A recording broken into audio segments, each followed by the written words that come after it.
Hey there, fellow modelers, it's Face here with you, and well, I'm happy to announce that my Valkyrie is finished.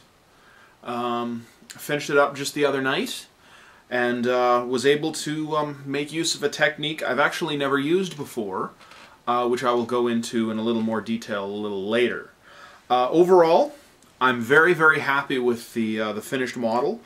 There are a few minor issues that didn't work out quite as well as I had hoped, but nothing really that's a deal breaker. Overall, I'm very pleased with the final end result of the model. Now that it's fully assembled, I can show off some of the features of it. Pardon me. The vector thrust nozzles on the engines actually are articulated. They can tilt up a little bit and down actually quite significantly, as well as open up a little bit. The way that's handled is that the two parts of the thrust nozzle are pinned in between the two halves of the engine with, if you look right there, or see if I can get that so there's no glare. There we go. That little circle there, there's a corresponding circle on the inside of each leg that is actually a plug that once the leg is assembled, you can slide this in place and then the plug will kind of lock it into position. And then once the plug is glued in, then the nozzles maintain full posability, but it's nice and solid.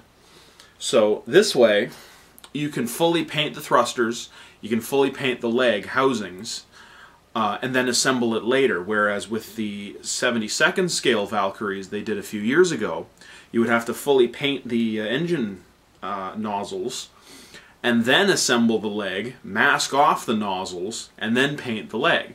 It was just, you know, one more step that was made rather annoying to have to do.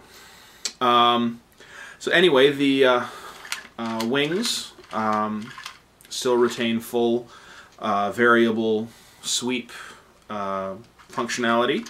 I think I showed before the gearing mechanism. Each wing is attached to a swing arm with a gear on it, and then there's two more little gears on the inside, which enable both sides to actuate together.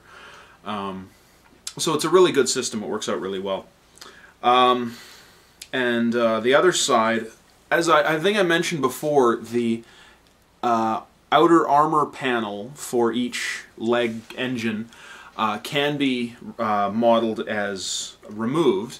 So as you can see there, you can see some really nice detail of the actual engine,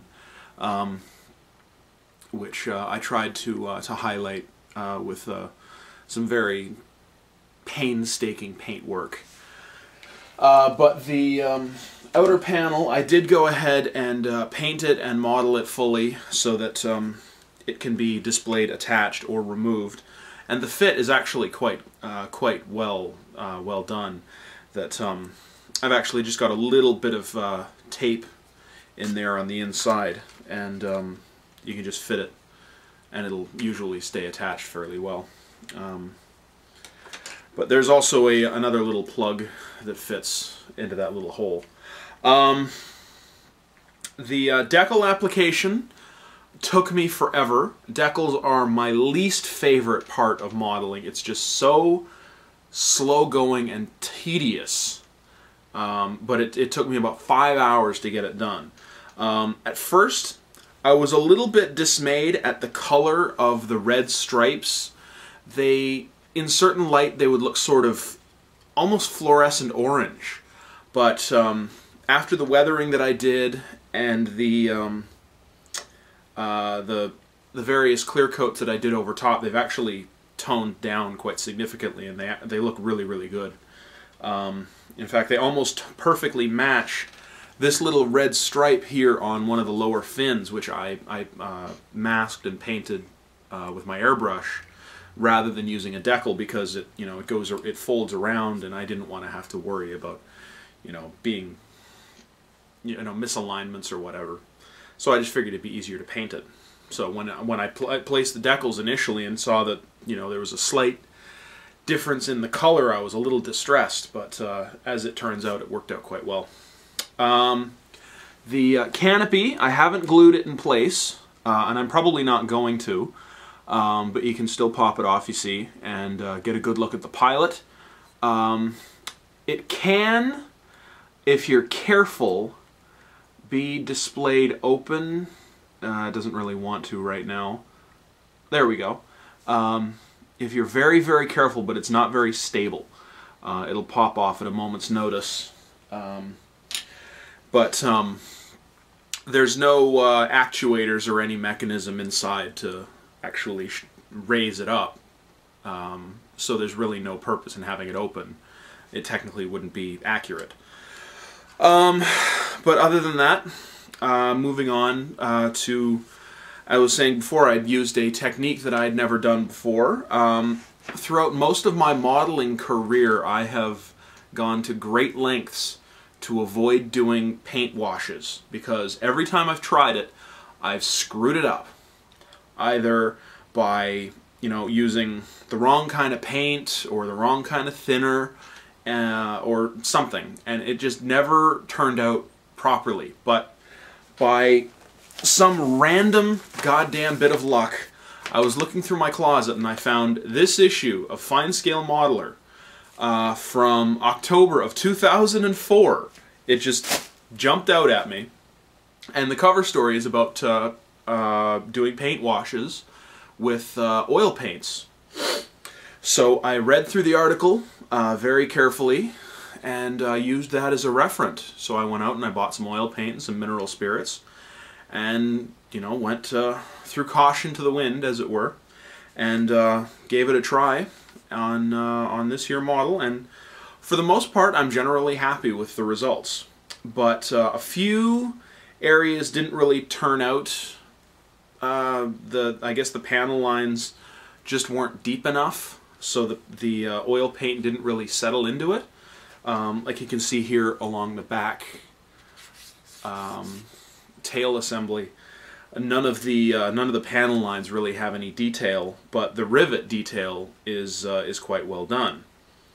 And also along like the decals and whatnot, very little of the panel lines show up in the deckled areas.